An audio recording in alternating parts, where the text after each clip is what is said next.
Una mirada cercana a la teoría de las crisis en el entorno del ministerio parroquial. Plantea algunas direcciones para el entrenamiento y la investigación futuros. Primero, la instrucción acerca de las transiciones en crisis vitales predecibles que encaran los feligreses se está volviendo un importante componente del entrenamiento en la preparación de cualquier seminarista para el trabajo parroquial. La experiencia del autor en el ofrecimiento de cursos de educación y como doctor en cursos de ministerio en distintos seminarios la década pasada lo ha conducido también a aplicaciones innovadoras del modelo de crisis a otros aspectos del ministerio pastoral, como son las enseñanzas y el culto religioso.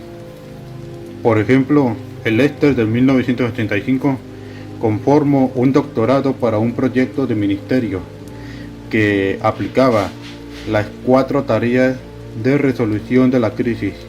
descritas en el capítulo 7 de este libro a una variedad de actos litúrgicos orientados hacia los principales acontecimientos de la vida, tales como la muerte de un ser querido, el nacimiento de un niño, la mudanza a un nuevo hogar y otros semejantes. Al integrar los recursos psicológicos y teológicos, el autor demuestra cómo el pastor, un tanto liturgista, puede facilitar la resolución de la crisis por separado de la orientación individual, al hacer uso de las amplias responsabilidades del pastor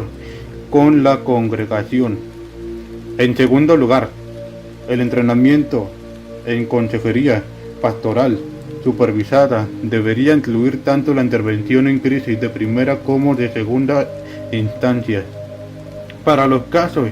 que surjan en ambientes parroquiales por oposición a los institucionales, mientras muchos seminarios tienen cursos o, por lo mismo, parte de ellos. Pero sobre todo, la orientación para crisis, los principales ambientes para la experiencia en orientación supervisada son las clínicas, hospitales y otras instituciones. Los seminaristas adscritos a una parroquia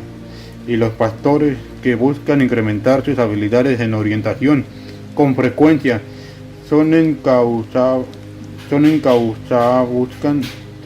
buscan incrementar sus habilidades en orientación con frecuencia son encausados a la educación pastoral clínica asentada en hospitales, CPE,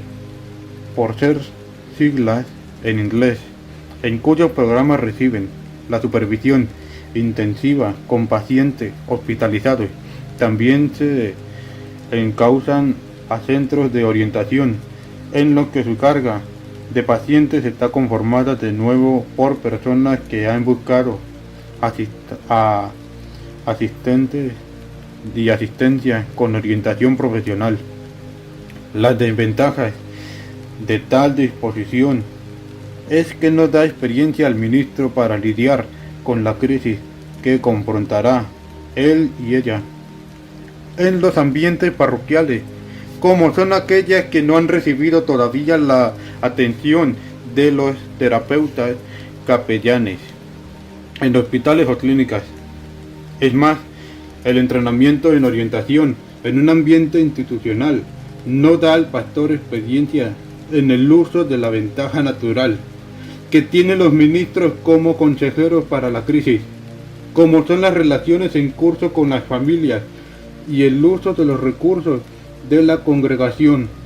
para llevar al máximo el aprendizaje de cómo utilizar estos recursos, que debe haber un lazo más estrecho entre el entrenamiento en orientación y el trabajo de campo, en un lugar de restringir la supervisión intensiva del consejero a las interacciones clínicas hospitalarias. Debería adaptarse a lo que Cadell del 1980 llama las numerosas conversaciones pastorales del trabajo para crisis, como son breves contactos telefónicos, visitas en casas, encuentros después de estar en la iglesia, en la sala de urgencias de un hospital, encuentros de sobremesa y otros semejantes. De modo similar, la supervisión debería de asistir a los pastores en la realización de un uso juicioso de los recursos de la congregación, como una ayuda para asistir a las personas a traslaborar las 4 tareas de la resolución de la crisis. Con un ejemplo,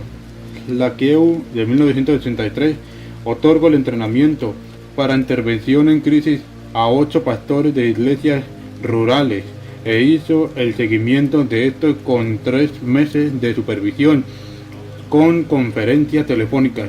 El programa utilizó la tecnología de llamadas de consulta para proporcionar el contacto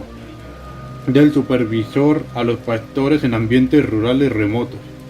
como una manera para integrar el modelo con la orientación cotidiana de ellos.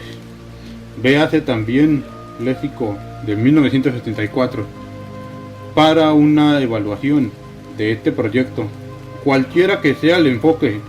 elegido para el entrenamiento, el objetivo debería ser el dar al pastor una experiencia con casos que surjan en las parroquias como oposición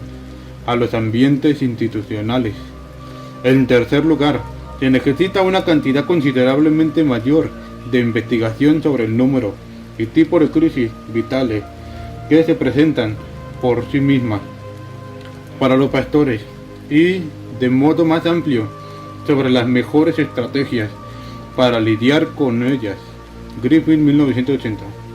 sostiene que los estudios como el de Schindler y Colston de 1981, cuya investigación de hace dos décadas marcó el final en lugar del comienzo de las investigaciones sistemáticas sobre la naturaleza de la consejería pastoral. Una razón para esto podría ser que los modelos de consejería que se tomaron prestados de la psicología, la terapia centrada en el paciente de Rogers de 1951, no fueron lo suficientemente amplios como para aprender la riqueza de la consejería pastoral. Es posible que la perspectiva multimodal que hemos aplicado a la terapia para la crisis pudiera llenar este vacío en particular, puesto que esto específicamente incluye aspectos teológicos que se describen bajo la modalidad